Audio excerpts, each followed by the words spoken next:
The thing about foraging is that you don't necessarily have to go up into the mountains. You can go out your own front door and find some really beautiful things.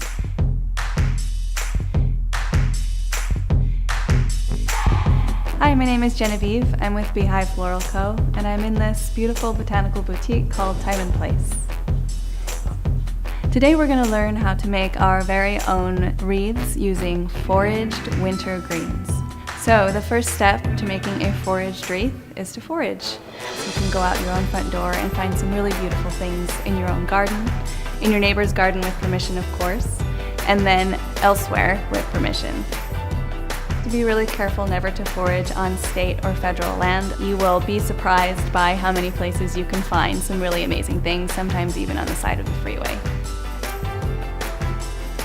After you've collected your foraged materials, you want to give it no more than 24 hours before you clip and hydrate your materials. And I like to hydrate things overnight, especially woody materials. Now, these beautiful grapevine wreath backings are something that I've just picked up at the craft store. So once you've got your greenery, I like to lay them all out into individual piles. It's a nice organized way to see what you have to choose from. Once you've done that, you're ready to make your wreath. I'll start with some larger branches, so I don't cover the whole wreath. I'll start on one corner and I'll wire it in. And you wire it in by taking your paddle wire and wrapping around that branch and get it nice and secure.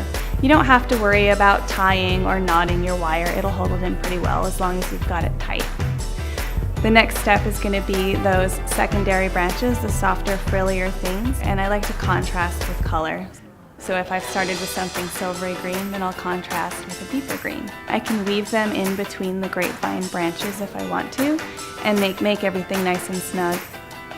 And then I'm going to maybe take something weird like a piece of wood or a stick, and I'm going to tie that in because I like to break the circle.